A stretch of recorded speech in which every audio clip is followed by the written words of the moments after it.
Congress party చేపట్టిన భారత్ జోడో యాత్ర హైదరాబాద్కు చేరుకుంది.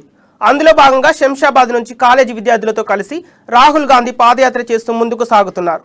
వారితో ముచ్చటిస్తూ పాదయాత్ర చేస్తున్నారు. శంషాబాద్ వద్ద ఒక విద్యార్థిని భరతనాట్యం చేస్తుందని తెలుసుకొని అక్కడే కొద్దిసేపు ఉండి రాహుల్ గాంధీ నాట్యాన్ని తిలకించారు. రాహుల్ గాంధీ రాక కోసం ఆరంగర్ చౌరస్తా వద్ద కాంగ్రెస్ పార్టీ నేతలు భారీ ఏర్పాట్లు చేశారు.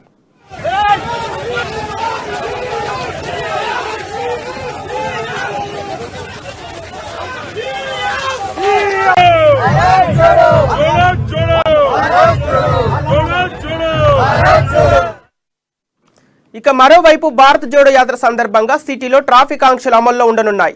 మధ్యాహ్నం 3 గంటల నుంచి రాత్రి 9 గంటల వరకు యాత్ర జరిగే రూట్స్ లో వెహికల్స్ ను దారి మళ్లిస్తున్నట్లు జాయింట్ సిపి ట్రాఫిక్ ఏవి రంగనాథ్ వెల్లడించారు.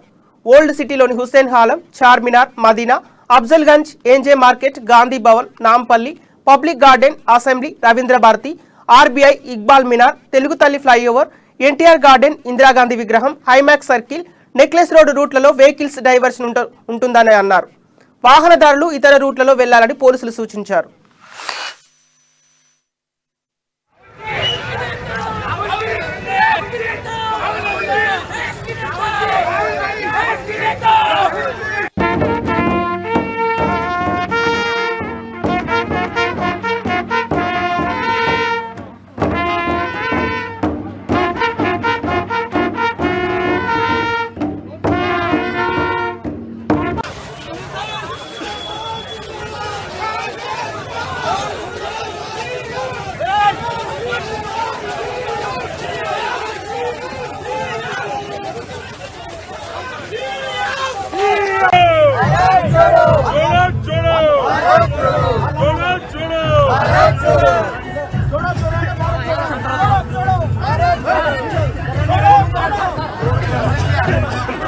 छोड़ो